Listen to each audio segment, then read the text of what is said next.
Les tout premiers outils de l'âge de pierre ont été fabriqués il y a 3,3 millions d'années, au Kenya, avant même que les humains n'existent. Oui, tu as bien entendu.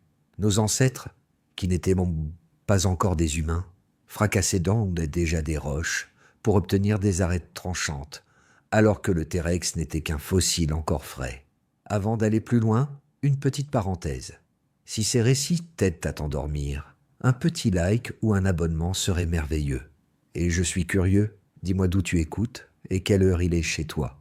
L'autre soir, quelqu'un de Tokyo m'a écrit que, chez lui, c'était déjà demain. J'ai encore du mal à m'y faire. Très bien. Ce soir, je vais te raconter toute l'histoire de l'âge de pierre. Mais attends, es-tu bien installé? Vraiment. Vérifie. Oreiller, couverture, tout ce qu'il faut. Car là où nous allons, mieux vaut être confortablement installé. Le soleil n'est pas encore levé. L'air sent la rosée du matin, les herbes sauvages, et quelque chose d'autre. La peur. Tu es accroupi au bord d'un point d'eau, en Afrique de l'Est. Tes jointures velues reposent sur la terre poussiéreuse. De l'autre côté, l'eau ondule tandis que des gazelles viennent boire, leurs yeux nerveux scrutant en permanence les alentours. Ta bouche est sèche, douloureusement sèche, mais un instinct profond te dit d'attendre. Il y a une raison pour laquelle les gazelles sont si nerveuses, et la voilà, un bruissement dans les hautes herbes, un grondement sourd, guttural, de prédateurs. Contrairement à ton lit douillet, ici, il n'y a ni mur, ni porte verrouillée, rien qu'un monde sauvage où tout est chasseur ou proie. Et toi, en cet instant, tu es sans doute dans la seconde catégorie. Voici le monde de tes ancêtres, il y a 3,3 millions d'années. Et quand je dis ancêtres, je ne parle même pas d'humains. Les humains n'existent pas encore. Tu es un Australopithecus, en gros un chimpanzé qui marche debout.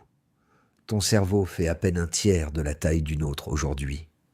Ton corps est petit, couvert de poils, tes bras pendent bas, et tes chances de vivre au-delà de 30 ans sont quasiment nulles. Le prédateur, un tigre à dents de sabre dont les crocs dépassent la longueur de tes doigts, a repéré une proie plus facile que toi. Il bondit sur une gazelle, la terrasse dans un nuage de poussière et de bêlements paniqués. C'est ta chance. Tu cours, mais pas vers l'eau, vers la carcasse.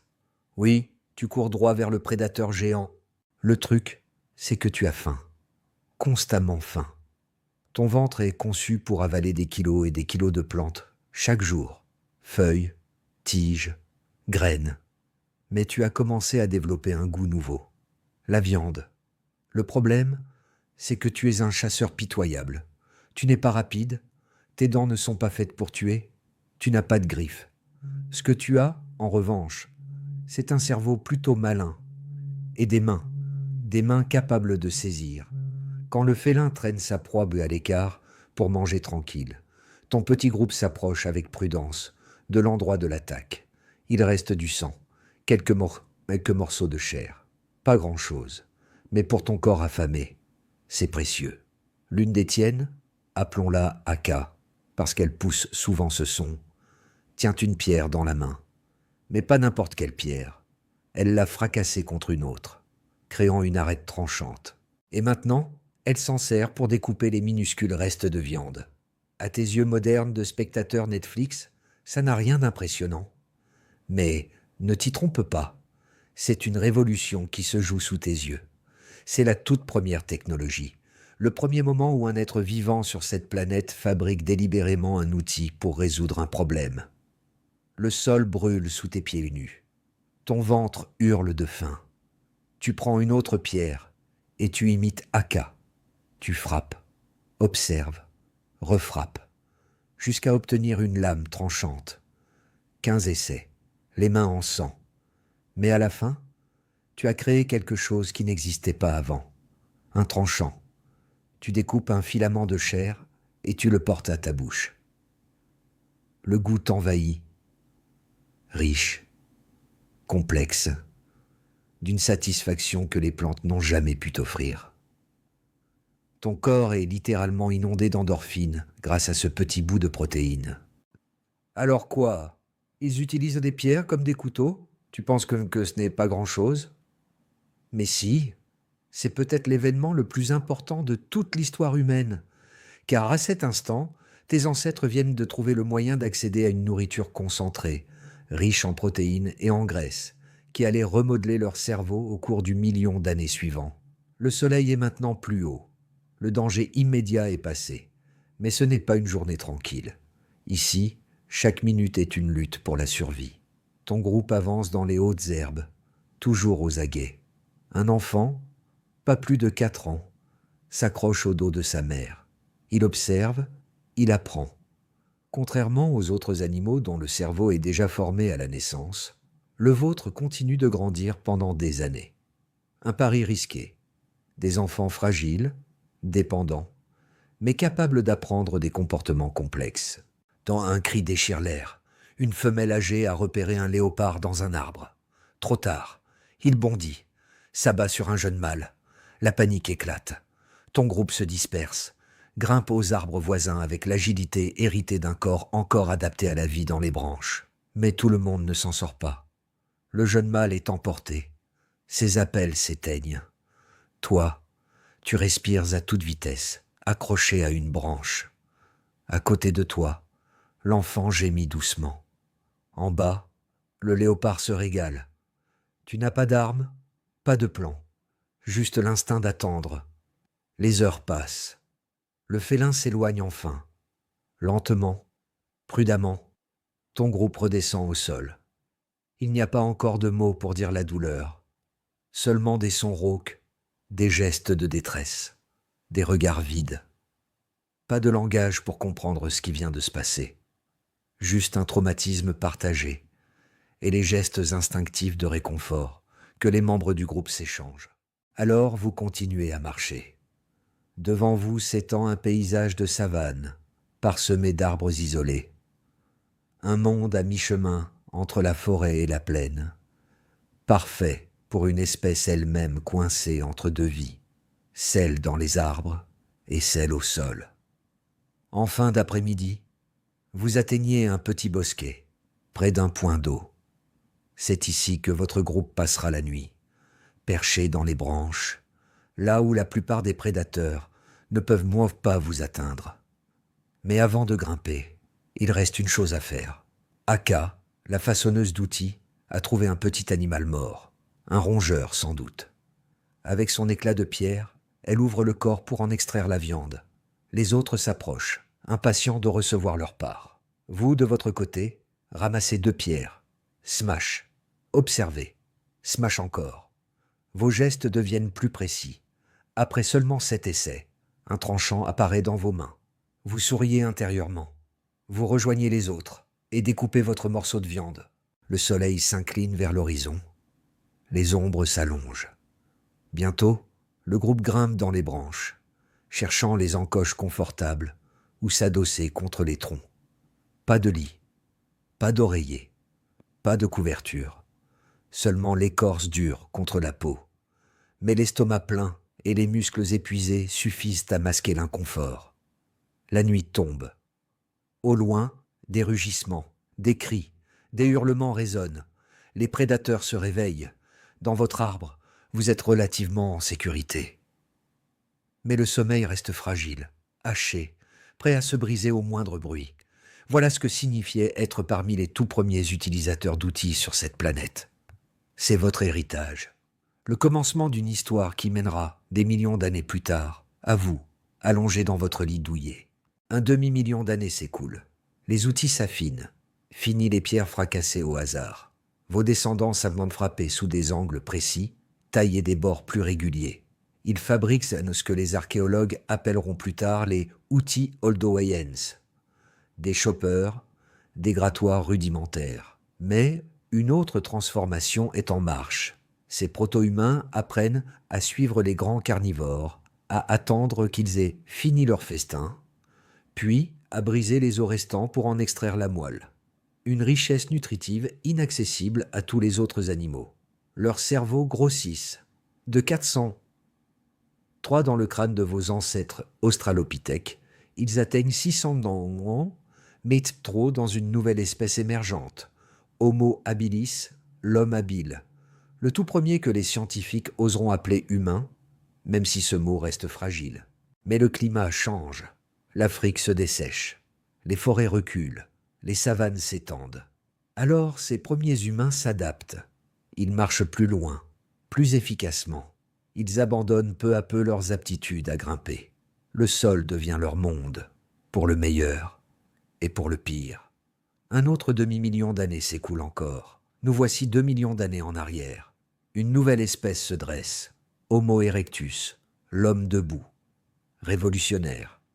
Leur cerveau atteint désormais 903, presque 70% de la taille moderne. Leur silhouette est différente, plus grande, plus élancée, moins velue, presque humaine. Mais ce n'est pas leur corps qui étonne, c'est ce qu'ils font de leur outil. Imaginez la scène, 10 Homo erectus regroupés autour d'un tronc couché. Dans leurs mains, des pierres façonnées avec soin, transformées en lames symétriques, en magnifiques bifaces. Chaque coup de percussion est réfléchi, précis. Ils ne réagissent plus seulement à l'urgence. Ils planifient, ils standardisent. Ils inventent des objets polyvalents qui changeront tout. Et surtout, pour la première fois, ils quittent l'Afrique. Ils s'aventurent au-delà, vers l'Asie, jusqu'en Chine et en Indonésie. La première grande migration humaine. Qu'est-ce qui rend cela possible? Ces outils incroyables, cette faculté d'adaptation et une découverte qui deviendra la signature de l'humanité, le feu. Les premières traces de feu maîtrisées remontent à 1,5 million d'années. La nuit tombe. Un groupe d'Homo erectus est assis autour de flammes vacillantes. Les visages brillent sous la lumière orangée. Pour la toute première fois de l'histoire, la nuit n'est plus synonyme de peur. Elle devient chaleur, sécurité, nourriture cuite et plus facile à digérer, apportant encore plus d'énergie à ces cerveaux gourmands. Vos paupières s'alourdissent maintenant, bien au chaud dans votre lit. Vous êtes l'aboutissement de millions d'années d'évolution. Des éclats de pierre aux bifaces, du charognage à la chasse, des nuits dans les arbres aux foyers éclairés. L'âge de pierre a commencé, et il transformera notre espèce d'une manière que nul n'aurait pu imaginer. Avant de vous endormir, pensez à ceci. Chaque être humain ayant jamais vécu, depuis les premiers tailleurs de pierre jusqu'à vous, a levé les yeux vers les mêmes étoiles, ressenti les mêmes besoins, craint la même obscurité. Nous sommes tous liés par cette longue histoire. La nuit est calme, vous entendez seulement votre souffle, si différent des nuits terrifiantes de vos ancêtres. Dormez bien, car en vous, chaque cellule porte leur héritage. Le feu crépite, si père Dieu le fixe, fasciné. Leur visage, trop humain pour être des singes, trop simiesque pour être des humains, s'illumine dans la clarté vacillante. Une femelle, aux mains robustes, tend une branche vers les flammes. L'extrémité s'embrase, arrachant un souffle de stupeur au groupe. Elle se lève, tenant ce brandon comme s'il était à la fois redoutable et magique. Pas faux. Avec des gestes délibérés, elle touche un autre tas de bois un peu plus loin. Un second foyer s'illumine. Incroyable. Ils l'ont fait. Ils ont dompté le feu. Il y a environ 1,5 million d'années, Homo erectus vient de changer la partie. Jusqu'ici, le feu n'était qu'un danger. Éclair, volcan, destruction incontrôlable. Mais désormais, il est un outil, peut-être le plus puissant de tous. Un enfant tend la main vers les flammes, curieux. Sa mère, ce même instinct protecteur que vous ressentez envers vos enfants, lui repousse la main d'un geste sec. Il éclate en sanglots. La première leçon de sécurité incendie de l'histoire vient d'avoir lieu. La nuit est froide. Il fait froid. Vraiment froid. En saison sèche, en Afrique de l'Est, la température peut tomber presque au point de gel une fois le soleil couché. Avant le feu, ces premiers humains se serraient les uns contre les autres, grelottant dans l'obscurité, attendant l'aube. Mais ce soir est différent. Ce soir, ils ont chaud. Et un des mâles jette une nouvelle branche dans les flammes. Des étincelles s'élèvent vers le ciel constellé. Le groupe se rapproche, épaule contre épaule, leur peau brune transformée par la lueur orange en quelque chose d'irréel. Alors, ils ne faisaient que contempler le feu toute la nuit? Bien sûr. Et vous auriez fait pareil. C'était la technologie la plus révolutionnaire qu'ils aient jamais rencontrée. Mais le feu, c'était bien plus qu'un simple chauffage. La viande crue est coriace. Le système digestif doit travailler dur pour en extraire les nutriments. La viande cuite, elle, est comme prédigérée. Plus de calories, moins d'efforts. Pour une espèce dont le cerveau exigeait toujours plus d'énergie, c'était comme gagner à la loterie évolutive. Avance rapide de quelques milliers d'années. Le feu n'est plus seulement trouvé ou entretenu, il est fabriqué. 2 morceaux de bois, de l'herbe sèche, beaucoup de patience. Et soudain, les flammes jaillissent. Sécurité, chaleur, repas cuit, protection contre les prédateurs qui craignent la lumière. Pendant ce temps, les outils de pierre deviennent raffinés. Imaginez un biface en forme de goutte d'eau, travailler des 2 côtés jusqu'à obtenir un tranchant parfait tout autour. Pas une œuvre improvisée en quelques minutes, mais des heures de taille minutieuse. Cela demande planification, visualisation, motricité fine. Certains bifaces retrouvés par les archéologues sont même trop grands pour être utiles. Des objets de prestige créés pour impressionner, l'équivalent préhistorique d'une voiture de sport. Regardez ce que je sais faire. Pas mal, non? Veux-tu t'accoupler avec moi? Même énergie qu'un conducteur faisant rugir sa Ferrari à un feu rouge, 1,2 million d'années plus tôt. La scène change. Un groupe d'une vingtaine d'Homo erectus traverse une vaste plaine herbeuse. Le soleil tape, mais leur démarche est souple, efficace, celle de voyageurs nés. Contrairement à leurs ancêtres arboricoles, ils sont taillés pour l'endurance. Hanches étroites, longues jambes, peu de poils, des glandes sudoripares qui leur permettent de courir sans surchauffer. Une femelle ajuste le poids de l'enfant accroché à sa hanche. 2 ans, peut-être, mais encore totalement dépendants. Les bébés humains, avec leurs grosses têtes pleines de cerveaux en croissance, naissent pendant prématurés par rapport aux autres animaux. Ils demandent des années de soins.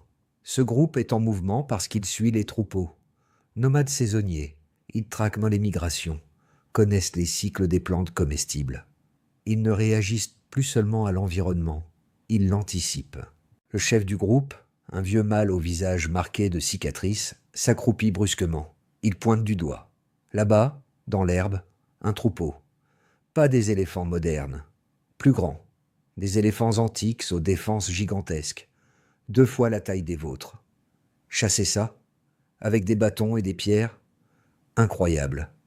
Et pourtant, oui, ils l'ont fait.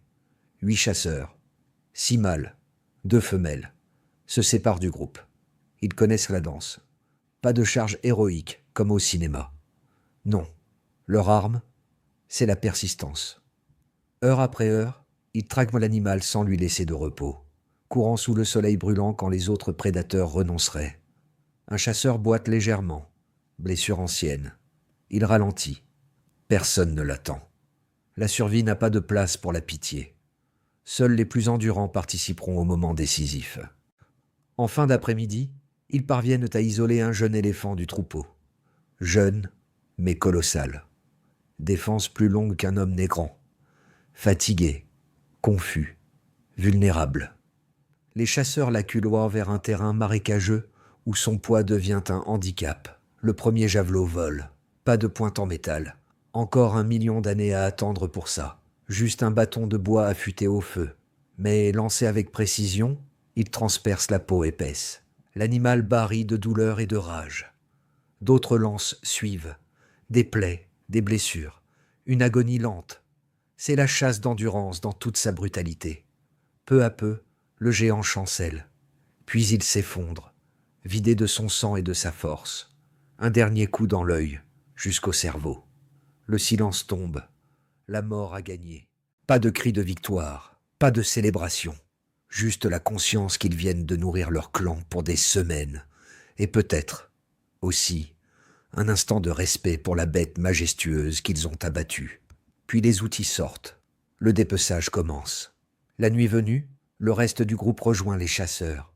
Un immense feu crépite. La viande grésille.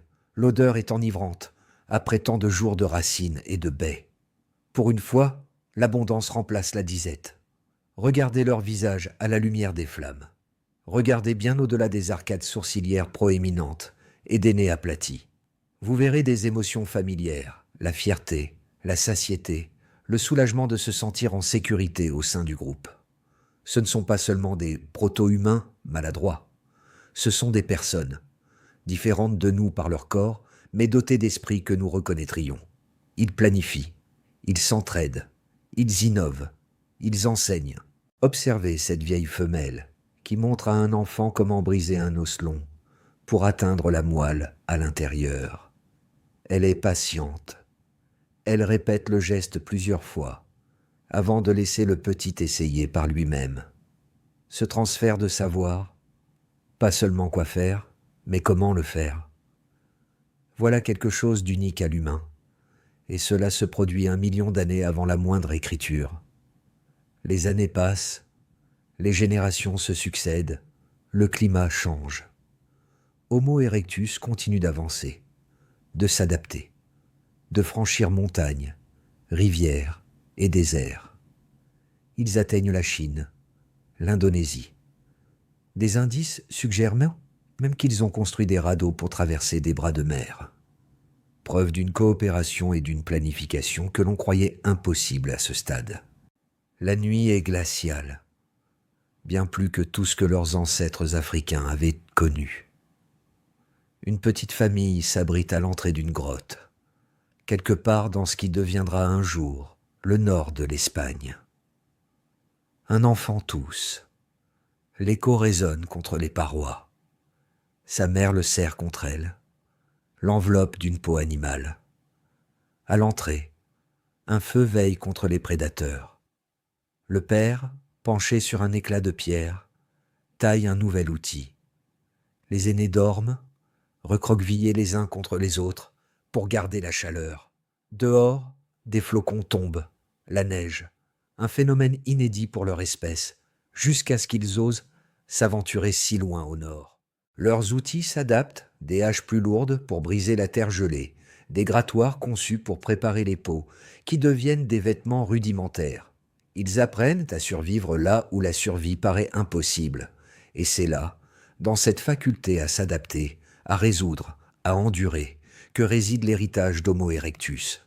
Ils ne furent pas seulement une étape vers nous, ils furent des survivants hors du commun. Pendant plus d'1,5 million d'années, bien plus que l'existence actuelle de notre propre espèce, ils ont prospéré sur plusieurs continents, dans plusieurs climats, à travers des âges glaciaires et des périodes de réchauffement. Alors que tu t'enfonces dans ton lit chaud, imagine-les dans leur grotte glaciale, écoutant le vent hurler dehors, craignant que le feu ne s'éteigne avant l'aube. Ils n'avaient presque rien, quelques pierres, le feu, et surtout les uns les autres. Mais cela suffisait à survivre, suffisait à élever des enfants, suffisait à transmettre leur savoir. Les flammes baissent dans notre grotte imaginaire, la famille s'endort. Dehors, la tempête fait rage, mais eux sont en sécurité pour un temps. Et tandis qu'Homo erectus dort, l'évolution poursuit son œuvre lente, préparant l'arrivée de nouvelles espèces qui bâtiront sur leurs exploits. Les tailleurs de haches ont conquis une bonne part du monde connu, mais bientôt, ils devront affronter la concurrence d'autres humains. Imagine, tu te réveilles demain et tu découvres que les humains ne sont pas les seuls gens sur Terre, qu'il existe un autre type d'homme vivant juste à côté. Pas exactement comme nous, mais incontestablement humain, différent, mais reconnaissable. C'est précisément ce qui se passait il y a environ 300 000 ans. Le monde s'était compliqué, vraiment compliqué. Homo erectus, ces géniaux tailleurs de haches, vivaient encore dans certaines régions d'Asie. Mais en Europe et au Proche-Orient, un nouveau groupe avait émergé. Nous les appelons Néandertaliens. Et attention, ce n'étaient pas nos ancêtres directs. Ce furent nos cousins. Visualise la scène. Une vallée, dans ce qui deviendra l'Allemagne. L'air est glacial. Nous sommes au cœur d'une glaciation. Un ruisseau traverse la plaine, son eau si claire qu'on distingue les poissons filés entre les cailloux. Sur une rive, un groupe de Néandertaliens s'affaire. Leurs corps sont taillés pour le froid, trapus, puissants, aux membres courts qui conservent la chaleur. Leurs visages, eux, surprendraient dans une foule moderne, arcades sourcilières massives, yeux enfoncés, menton presque absent, nez large fait pour réchauffer l'air avant qu'ils n'atteignent leurs poumons. Alors, ils ressemblaient assez vraiment à des hommes des cavernes, peut-être, mais oublie l'image du brute voûté et grognant. Ces êtres n'étaient pas primitifs. Ce furent des gens avec un cerveau encore plus grand que le nôtre. Assise près du ruisseau, une femme néandertalienne manie des blocs de silex. Ses gestes sont précis, sûrs. Mais elle ne taille pas de simples haches comme Homo erectus. Elle détache des éclats d'un noyau préparé, créant des lames d'une finesse redoutable. Ces éclats, fixés à du bois, deviennent des outils légers et polyvalents. Cette technique, appelée Levallois, demandait une planification et une intelligence spatiale exceptionnelles. À côté, un homme polit la hampe d'une lance, durcissant la pointe de bois. Ces armes ne sont pas faites pour être lancées. Les Néandertaliens chassaient au corps à corps. Ils affrontaient de près les cerfs, les bisons, même les rhinocéros laineux, en les frappant de leurs lourdes lances. Un métier fou de danger. Mais pouvaient-ils seulement parler? La réponse est oui. Leur os hyoïde, qui soutient la langue, était identique au nôtre. Ils parlaient presque certainement. Peut-être moins richement que nous, mais ils parlaient. Un enfant accourt, à peine 7 ans. Il ressemble à un enfant, pas à un petit adulte. Comme nous, les Néandertaliens avaient une enfance prolongée, laissant du temps à leur cerveau immense pour apprendre. « Onar », dit-il, utilisant le mot pour maman dans leur langue. Il tend une petite pierre lisse, d'un rouge inhabituel. La mère la prend, l'examine, puis sort de sa besace un morceau d'ocre rouge. Elle en collectionne depuis des années. Personne ne sait pourquoi. Mais partout, en Europe comme en Afrique, les humains furent fascinés par cette couleur. Et voici le plus fascinant. Sur l'autre rive, un autre groupe émerge de la forêt. Ils marchent différemment, plus droits, plus élancés, faits pour des climats plus doux. Leurs fronts sont hauts, leurs traits plus proches des tiens et des miens. Ce sont les premiers Homo sapiens, poussant vers le nord, rencontrant leurs cousins néandertaliens. Les deux groupes s'immobilisent, séparés par l'eau claire. Ce n'est pas leur première rencontre, mais la tension est là. Les ressources sont rares, le territoire compte. Le chef du groupe d'Homo sapiens lève la main dans un geste qui, d'une manière ou d'une autre, exprime une intention pacifique à travers la barrière des espèces. Après un instant, les Néandertaliens répondent de la même façon. Et ce qui se passe ensuite aurait stupéfié les premiers scientifiques victoriens qui ont découvert leurs ossements. Les groupes ne se battent pas, ils ne fuient pas, ils échangent. Les sapiens présentent des coquillages venus d'une côte lointaine, lisses et brillants. Les Néandertaliens offrent du silex de grande qualité, meilleur que tout ce que les sapiens ont trouvé. Les objets sont montrés, examinés, troqués. Non, ils ne se contentaient pas de se frapper et de voler. L'archéologie regorge de preuves d'échanges entre espèces humaines. Bien sûr, il y eut aussi de la violence. Les humains restent des humains. Mais la coopération était fréquente, plus encore. Ils ne faisaient pas que commercer. Les preuves génétiques démontrent que Néandertaliens et Homo sapiens se sont croisés. Si tu as des origines européennes ou asiatiques, environ 2% de ton ADN provient d'eux. Ils font littéralement partie de nous. Pendant ce temps, à l'autre bout du monde, un autre mystère se jouait. Dans les forêts et montagnes d'Asie, une nouvelle espèce humaine émergeait. Les Denisoviens. Nous en savons peu, découverts seulement en 2010 grâce à un fragment d'os de doigt.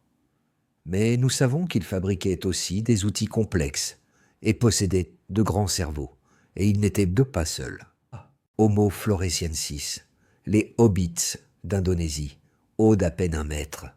Homo luzonensis aux Philippines, les hommes de la grotte du cerf rouge en Chine. Le monde grouillait de différentes humanités, chacune adaptée à son milieu, comme un véritable seigneur des anneaux. Sauf que c'était réel. Imagine ce monde. Plusieurs types d'êtres intelligents, parlant, maniant le feu, taillant des outils, coexistant sur la même planète. Presque une épopée fantastique. Mais la survie restait impitoyable. Changeons de décor. Il y a environ 150 000 ans, quelque part dans la France actuelle, une tempête hivernale force à s'abriter deux groupes, une famille néandertalienne et une petite bande d'Homo sapiens, réunis dans la même grande grotte. Dehors, le vent hurle, la neige s'accumule. À l'intérieur, deux feux brûlent, séparés. Les regards restent méfiants. Un enfant néandertalien tousse, une toux grave et inquiétante. Sa mère le serre contre elle, l'angoisse visible. La maladie était une compagne constante du paléolithique. Pas d'antibiotiques, pas d'hôpitaux, seulement ton système immunitaire face à ce qui veut t'abattre. Côté sapiens, une vieille femme observe. C'est la guérisseuse du groupe, experte en plantes médicinales. Après une longue hésitation, elle se lève, prend quelques feuilles et racines de sa besace et s'approche prudemment. Elle désigne l'enfant, puis les plantes, puis mime le geste de boire. Communication interespèce, sans langage commun. Un silence pesant. Enfin, la mère néandertalienne hoche la tête. La guérisseuse retourne à son feu, prépare une infusion, la laisse tiédir. Puis elle apporte la décoction. L'enfant boit, sous les yeux inquiets de ses parents. Au matin, sa toux s'est apaisée. Un petit instant de connexion, une vie peut être sauvée. La méfiance demeure, mais quelque chose a changé. Ces interactions, parfois hostiles, parfois solidaires, se sont répétées pendant des millénaires. Mais vers 40 000 ans avant notre ère, tout bascule. Les Néandertaliens commencent à disparaître. Les Dénisoviens aussi, et d'autres encore. Vers 25 000 ans, il ne reste plus qu'Homo sapiens. Pourquoi ? La vieille théorie disait que nous les avions tous massacrés. Mais l'archéologie ne montre pas de traces de guerre généralisée ni de génocide. La réalité fut sans doute plus subtile. Changement climatique, habitat dévasté, spécialisation trop rigide des Néandertaliens, alors que Sapiens disposait de technologies un peu meilleures et de structures sociales plus flexibles. Quand les ressources se faisaient rares, nous savions nous adapter plus vite. Et l'hybridation joua aussi un rôle. Les gènes néandertaliens se sont fondus dans notre population, diluant leur identité propre. Imagine des petites boutiques face à un gigantesque supermarché. Ce n'est pas que Walmart brûle les magasins de quartier. Ils les absorbent, attirent leurs employés, et peu à peu, ils disparaissent. La perte de nos cousins passa presque inaperçue aux yeux des sapiens de l'époque, trop occupés à survivre et à se répandre. Mais pour nous, aujourd'hui, c'était la fin d'une ère unique, celle où plusieurs humanités partageaient la Terre. Avant de clore ce chapitre, regardons encore une scène. Nuit noire, orage en Europe de l'Ouest. Dans une grotte, un petit groupe de Néandertaliens s'abrite autour du feu. Ils ont survécu un jour de plus, chassé, cueilli, entretenu leurs outils, préservé la flamme.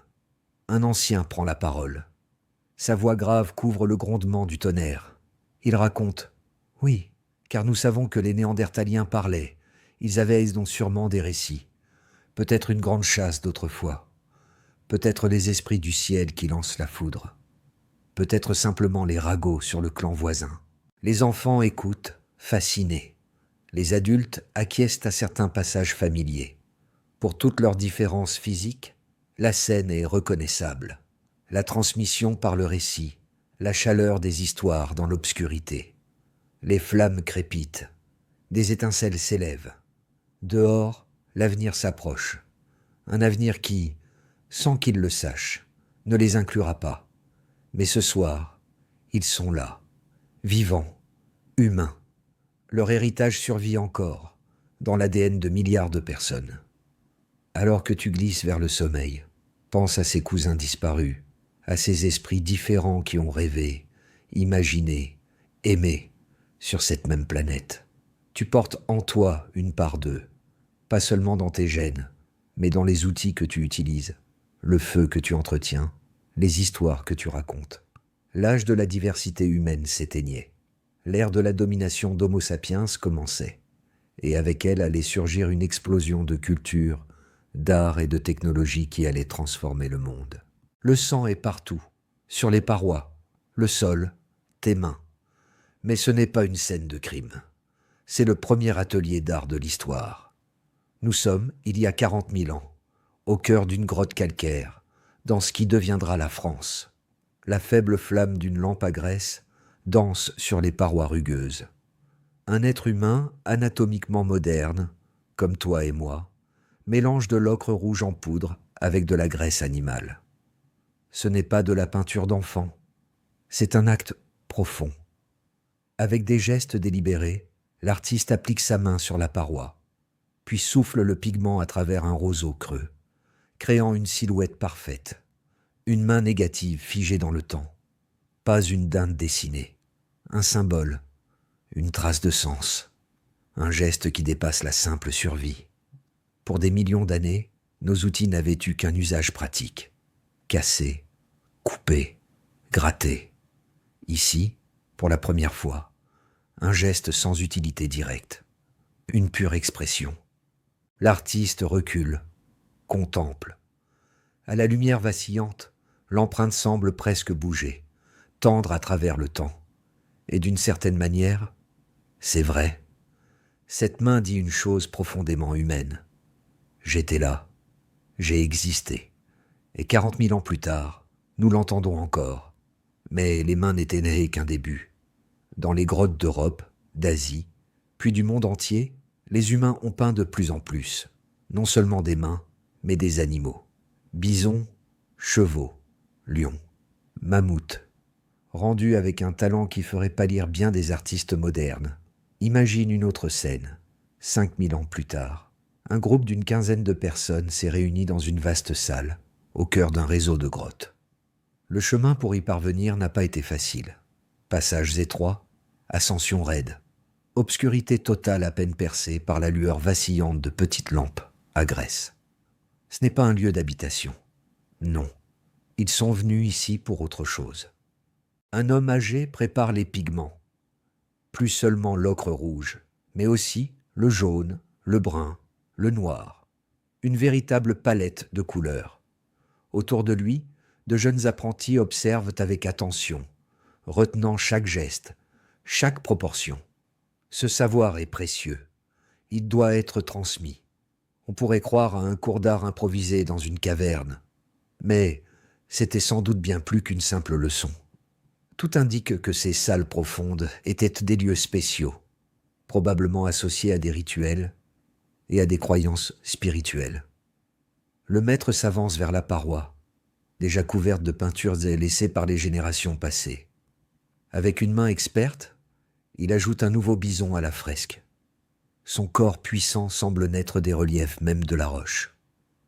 Il ne se contente pas de peindre un animal, il en exprime la force, l'essence, presque l'âme.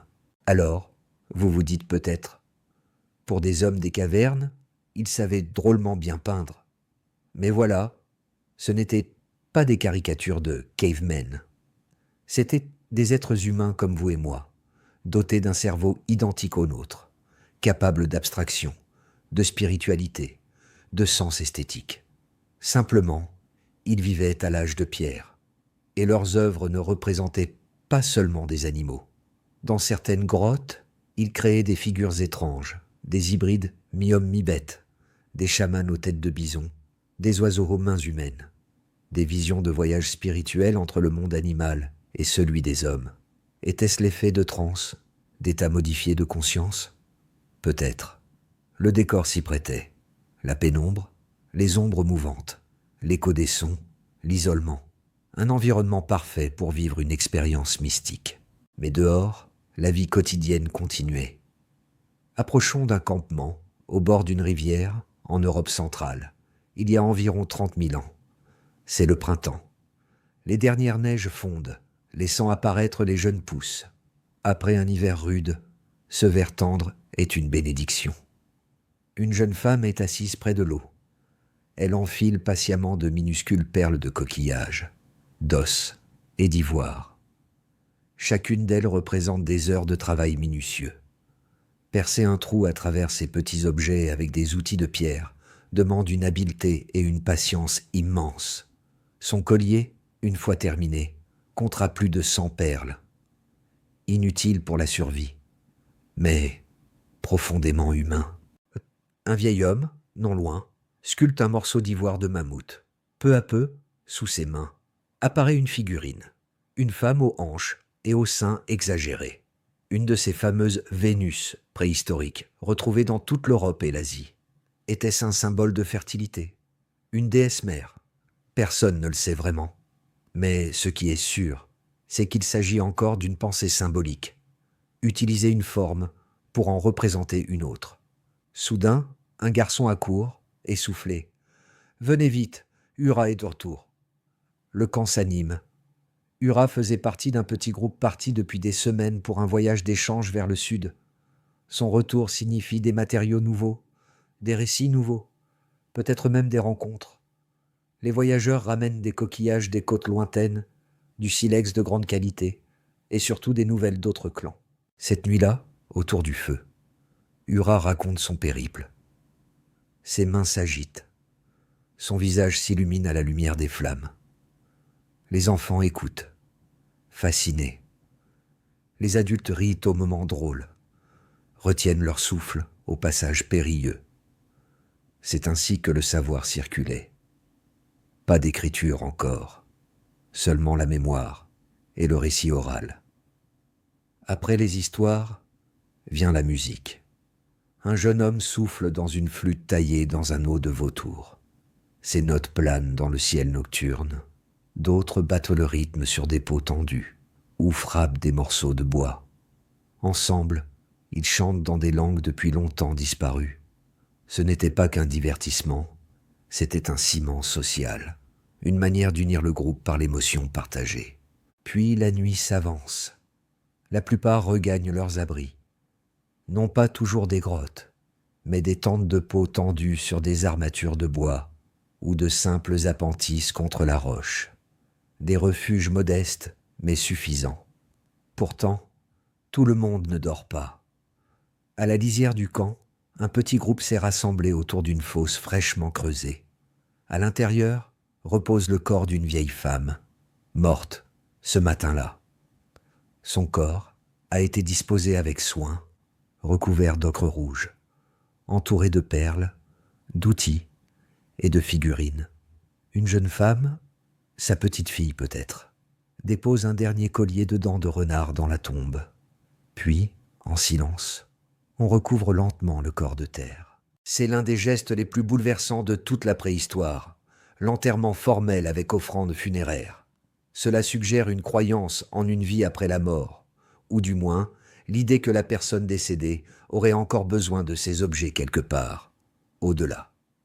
C'est la naissance d'une réflexion abstraite sur la mortalité, l'identité, la continuité. Peut-être le premier pas vers la religion. Pas exactement.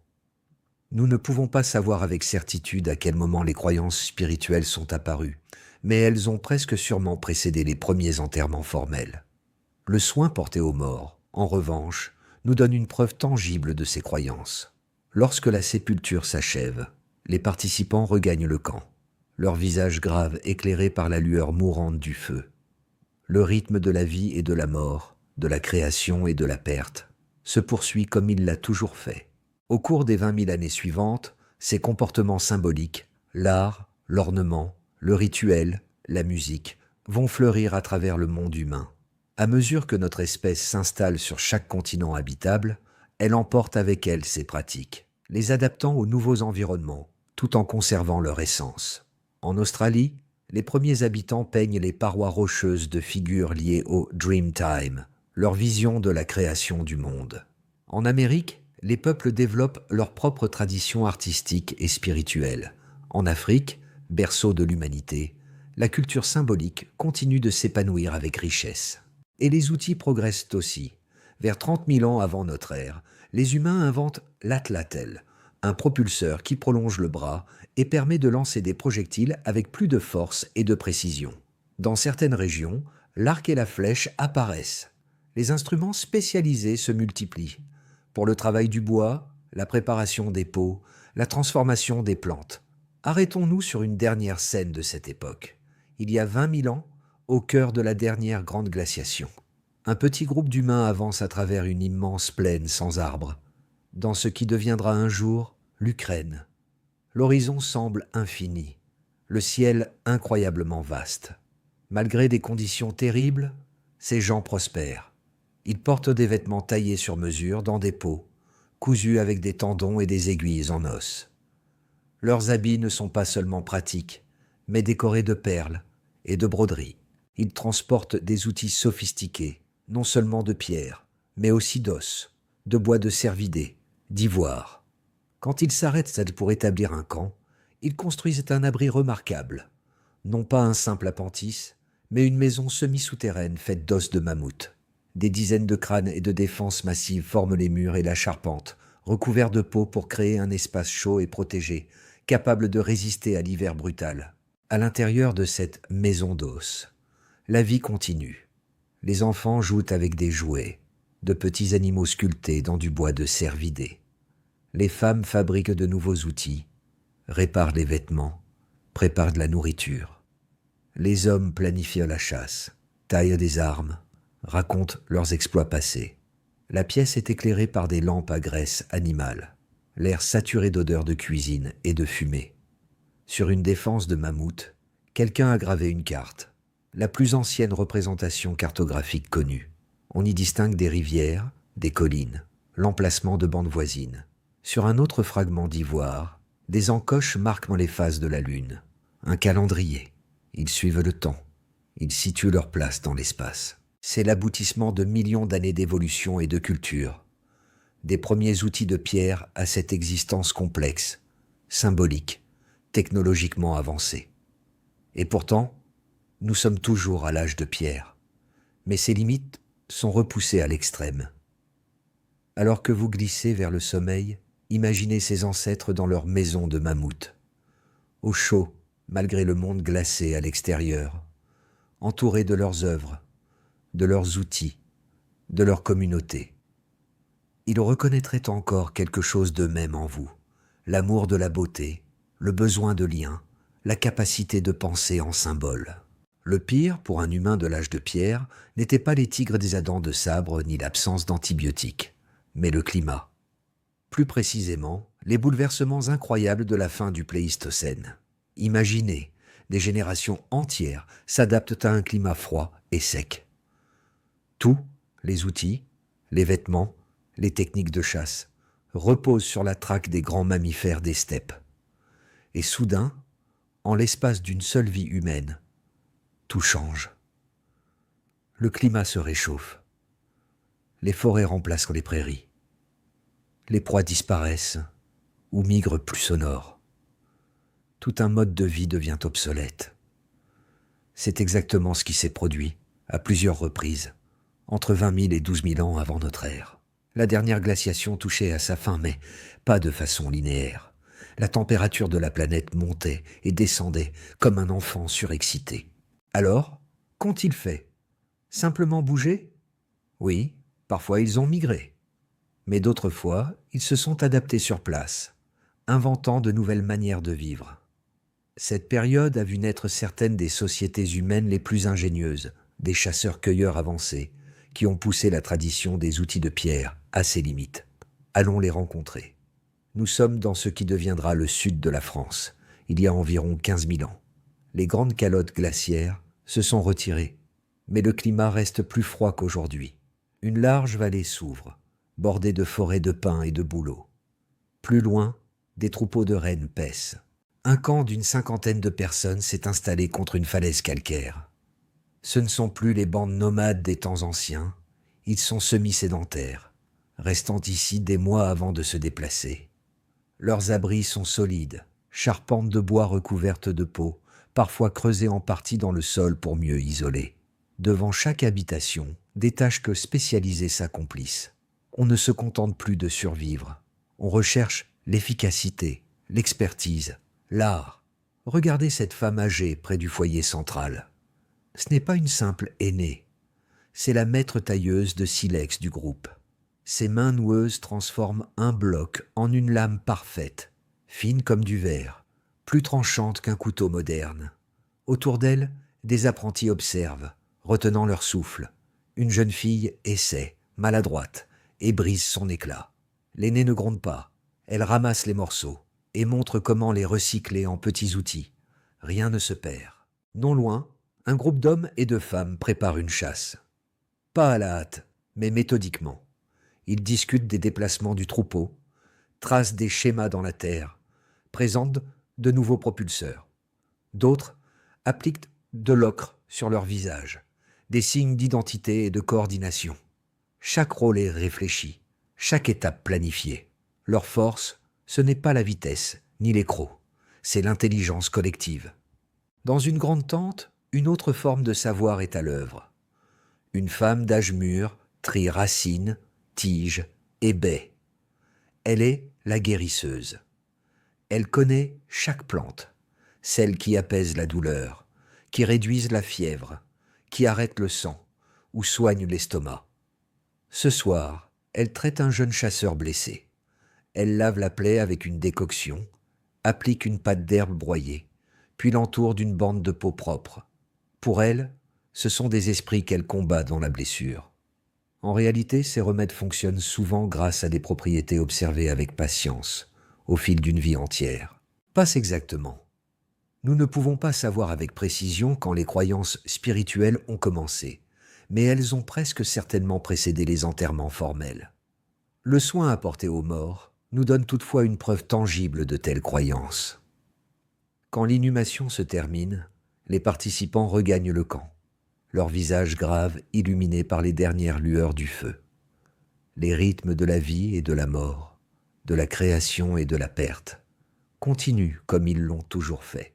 Au cours des 20 000 années suivantes, ces comportements symboliques, l'art, l'ornement, le rituel, la musique, vont fleurir à travers le monde humain.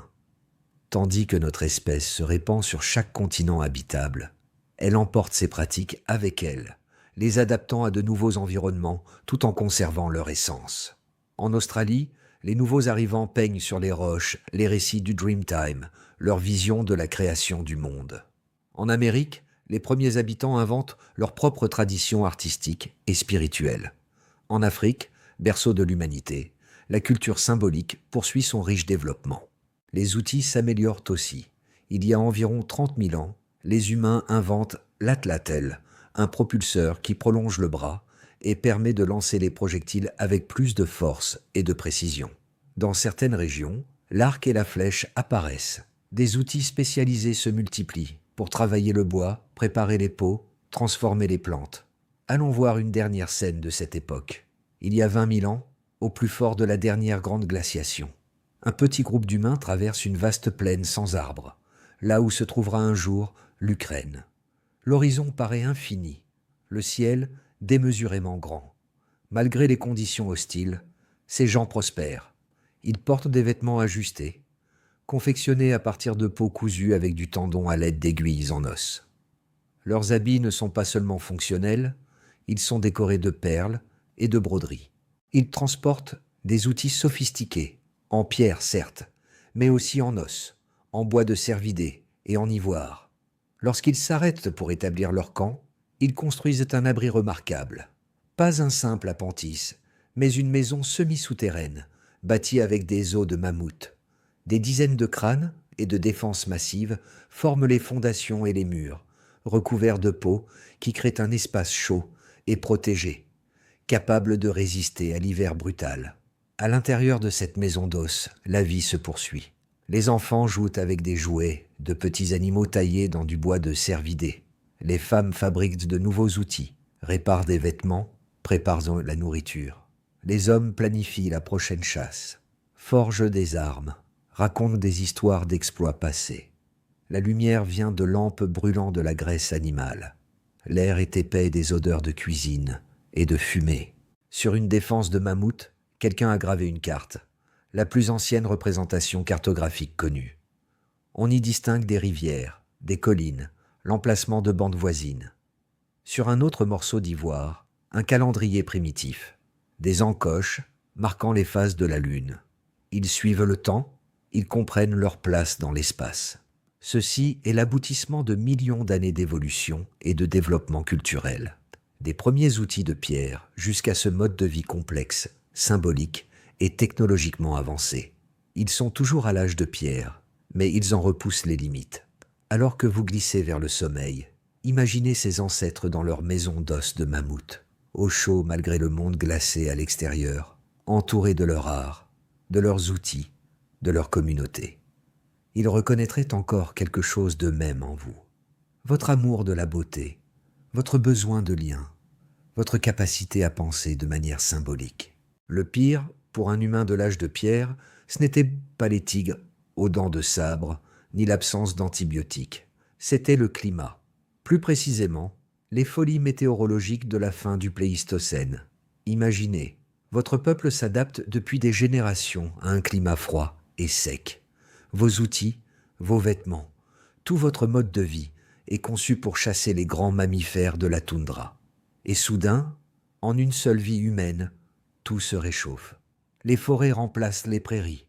Vos proies migrent vers le nord ou disparaissent. Tout ce que vous saviez de la survie devient caduc. C'est exactement ce qui s'est produit, à maintes reprises, entre 20 000 et 12 000 ans avant notre ère. La dernière grande glaciation touchait à sa fin, mais pas de façon linéaire. La température de la planète bondissait et chutait comme un enfant pris d'une crise de sucre. Alors, que faire? Juste déménager? Demande l'humain moderne qui s'énerve déjà quand son café préféré ferme. Oui, parfois il bougeait, mais d'autres fois, il s'adaptait sur place, inventant de toutes nouvelles façons de vivre. Cette période a vu naître certaines des sociétés humaines les plus novatrices, des chasseurs-cueilleurs avancés qui ont poussé la tradition lithique à son paroxysme. Visitons l'une d'elles. Nous sommes dans ce qui sera un jour le sud de la France, il y a environ 15 000 ans. Les immenses glaciers qui recouvraient jadis le nord de l'Europe se sont retirés, mais le climat demeure plus frais qu'aujourd'hui. Une large vallée fluviale s'étend devant nous, bordée de forêts de pins et de bouleaux. Au loin, des troupeaux de rennes paissent sur le fond de la vallée. Un camp d'une 50aine de personnes est adossé à une falaise calcaire. Ce ne sont plus les bandes nomades des périodes antérieures. Ce sont des groupes semi-sédentaires qui restent dans cet endroit favorable pendant des mois, avant de se déplacer vers leur prochain camp saisonnier. Les abris sont solides, des charpentes de bois couvertes de peaux, parfois partiellement creusées dans le sol pour une meilleure isolation. Devant chaque habitation, les gens vaquent à des tâches spécialisées. Il ne s'agit plus seulement de survivre. C'est une question d'efficacité, de savoir-faire et même d'art. Comment sont-ils devenus aussi doués sans tutoriel YouTube? Demande votre sceptique intérieur. La réponse? Des générations de pratiques et quelque chose de nouveau, des rôles spécialisés au sein de la communauté. Voyez cette femme âgée assise près du foyer central. Ce n'est pas une simple aînée, c'est la maîtresse du débitage du silex. De jeunes apprentis l'observent, fascinés, alors que ses mains noueuses transforment un bloc de pierre en une lame parfaitement symétrique, en quelques coups précis. La lame est si fine qu'on pourrait presque voir au travers, plus tranchante que n'importe quel couteau de cuisine en acier. Cette technique est dans ma famille depuis 10 générations. Pas de pression, gamin, mais ne la gâche pas, dit-elle de sa voix chevrotante. L'apprentie, une adolescente au regard concentré, tente de reproduire le geste. Son premier coup brise le noyau de silex. L'aînée ne la gronde pas. Elle ramasse les éclats, montrant comment même ceux-ci peuvent devenir de petits outils. Rien n'est perdu. Non loin, un groupe d'hommes et de femmes se prépare à la chasse. Mais ils ne se contentent pas de saisir leurs lances et de partir. Ils mènent une véritable discussion, presque un rituel, planifiant chaque détail de l'expédition. L'un trace des schémas dans la terre avec un bâton, cartographiant les mouvements probables du troupeau d'après des années d'observation. Une femme présente un nouveau modèle de propulseur qui donnera plus de portée et de puissance à leurs projectiles. Un autre applique de l'ocre fraîche sur leur visage, pas seulement décoratif, mais aussi marqueur d'identité pour se coordonner lors de la chasse. Ici, vous flanquez par l'est, nous les pousserons vers le marais au sud où ils ralentiront, explique un chasseur au visage orné de motifs élaborés, avec des mots qu'il n'avait pas, mais des concepts qu'il comprenait parfaitement. Ce niveau de planification, de pensée stratégique, fut l'un des plus grands atouts de l'humanité. Alors que les autres prédateurs comptaient sur la vitesse, la force ou les crocs, les humains usaient de leur intelligence pour surpasser leur proie. Dans l'un des plus grands abris, un autre savoir est à l'œuvre. Une femme d'âge mûr trie des plantes, racines, tiges, feuilles, baies. C'est la guérisseuse du groupe, dotée d'une connaissance encyclopédique des remèdes. Elle sait quelles plantes calment la douleur, réduisent la fièvre, stoppent les saignements ou apaisent l'estomac. Elle soigne un jeune chasseur blessé à l'avant-bras. Elle lave la plaie avec une décoction de feuilles qui, sans qu'elle le sache, contiennent des antiseptiques naturels, puis applique une pâte d'herbe écrasée avant d'enrouler le tout dans une bande de peau propre. Ce remède chassera les esprits en colère dans ta blessure, lui explique-t-elle. Son savoir repose sur le surnaturel, mais ses traitements fonctionnent souvent, fruit d'observations et d'expériences accumulées au fil des décennies. Si un groupe rencontrait des difficultés, il pouvait compter sur ses connexions pour obtenir du soutien, partager des ressources et des savoirs à travers un vaste territoire. Alors que la journée s'achève, observons un dernier aspect de ces chasseurs-cueilleurs avancés, leur relation avec le monde animal. Elle n'était pas simplement prédatrice. Les preuves suggèrent un lien spirituel complexe, les humains se percevant peut-être même comme parents de certaines espèces. Dans une petite grotte surplombant le camp principal, un rituel se déroule à la lumière tremblante de lampes à graisse. Un chaman, le visage peint, coiffé d'un aume de bois de cervidé, mène une cérémonie avant la chasse. Sur les parois, des peintures d'animaux, tracées avec une précision et une empathie stupéfiante. Le chaman entre en transe, au rythme des tambours et des danses. Dans cet état modifié de conscience, il croit communiquer avec l'esprit des animaux, obtenant leur permission pour que la chasse soit fructueuse. Il dit en substance : « Grand esprit du renne, nous t'honorons. Nous avons besoin de toi. Permets-nous de prendre quelques-uns de tes enfants, afin que nous ne mourions pas de faim. » Explique Javois Basse avec révérence. Ce n'était pas de la simple superstition. Cette vision du monde, où les humains se voyaient comme partie intégrante de la nature plutôt que séparés d'elle, instaurait une conscience écologique avant l'heure. De nombreuses sociétés de chasseurs-cueilleurs avaient des tabous et des pratiques qui fonctionnaient comme des mesures de conservation, évitant la surexploitation et préservant des relations durables avec leurs ressources. La nuit tombe à nouveau. Le camp s'endort. Dans leurs abris solides, recouverts de fourrure, ces gens de l'âge de pierre dorment plus confortablement que leurs ancêtres n'auraient jamais pu l'imaginer.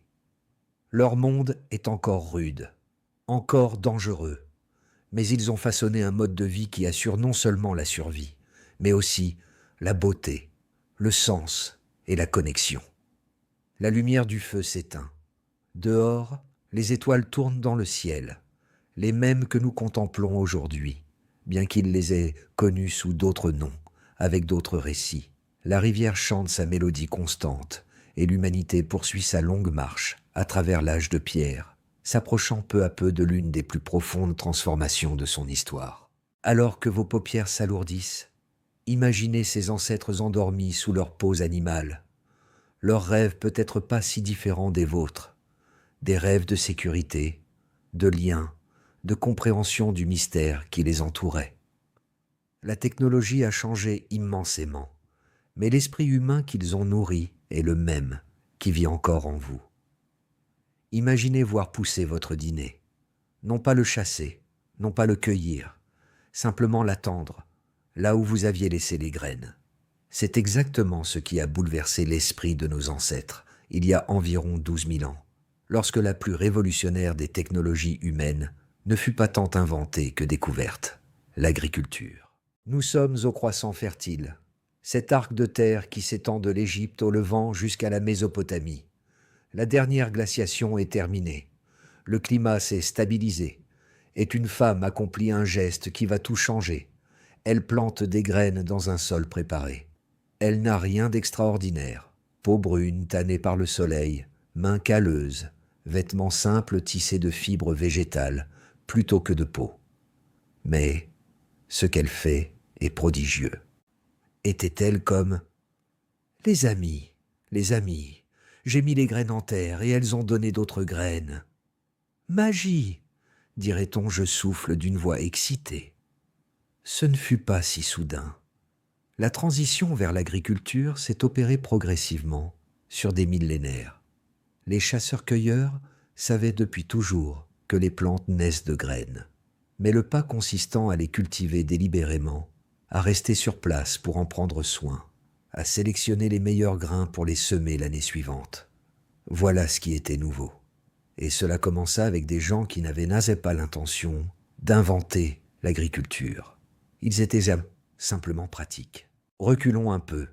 Il y a environ 15 000 ans, la Terre se réchauffe à la fin de la période glaciaire.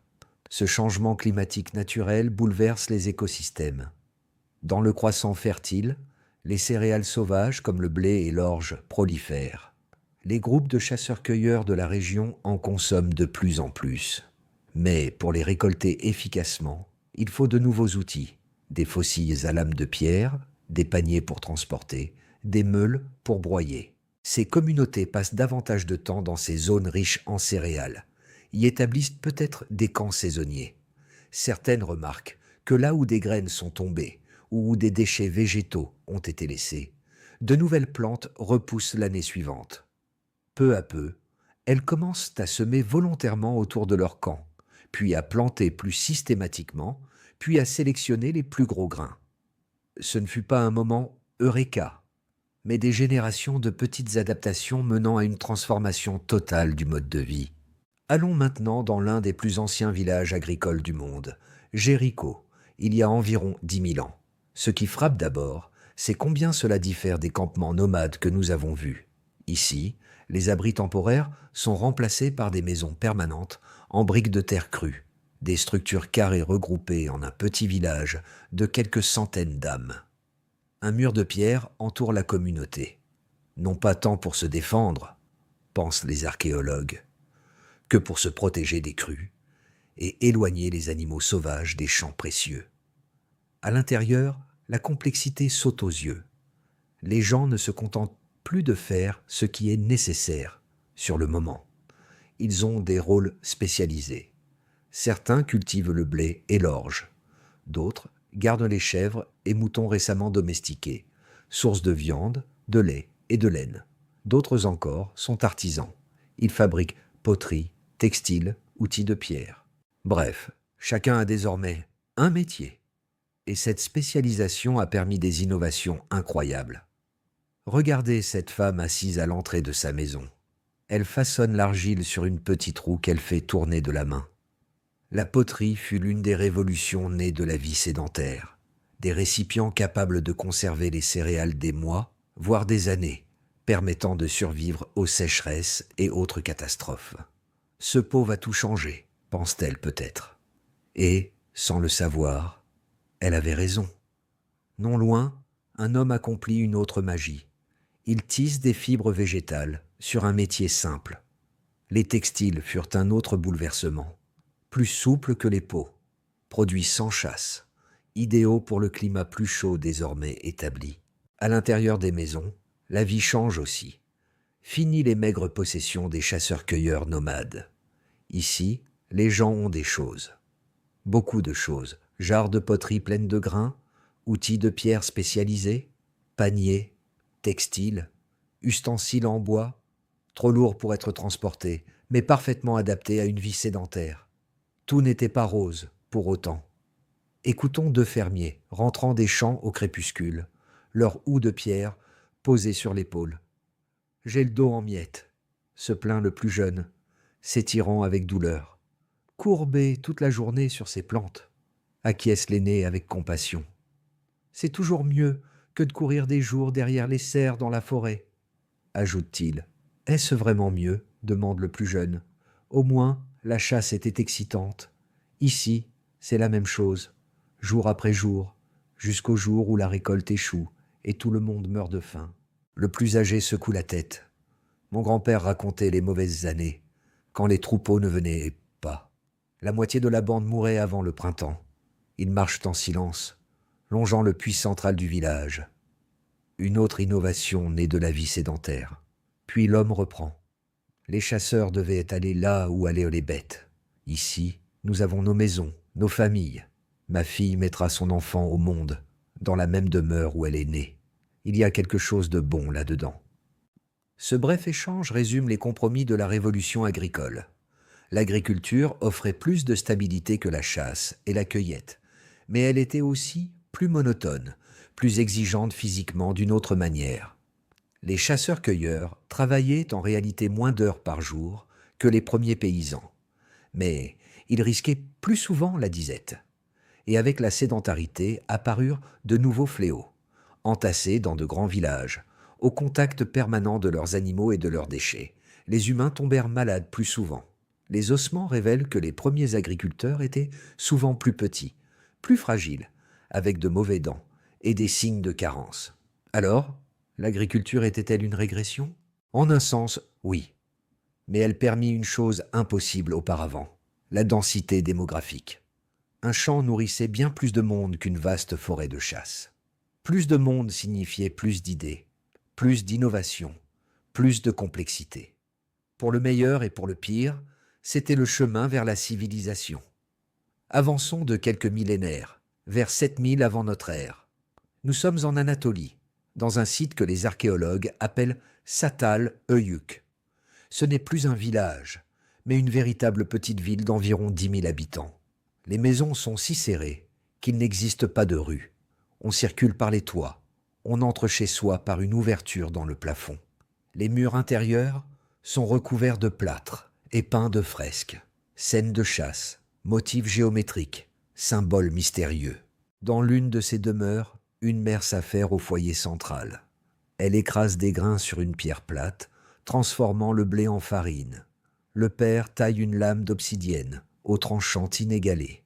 Les enfants jouent avec de petites figurines d'argile, animaux ou personnages. Pas si différents de nous, note le père. Sauf que, pas de télé, pas de téléphone, pas d'internet, pas de voiture, pas d'électricité, pas d'eau courante. Le niveau de culture matérielle est stupéfiant.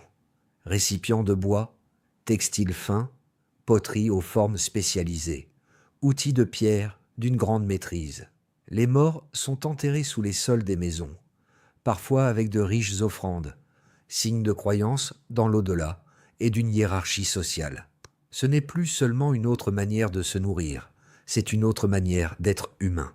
Mais l'âge de pierre n'a pas encore dit son dernier mot. Voyageons maintenant dans les Balkans, vers 5500 avant notre ère. Un homme est assis près d'une étrange structure d'argile, un four rudimentaire. L'air y est soufflé à l'aide de soufflets faits de peau.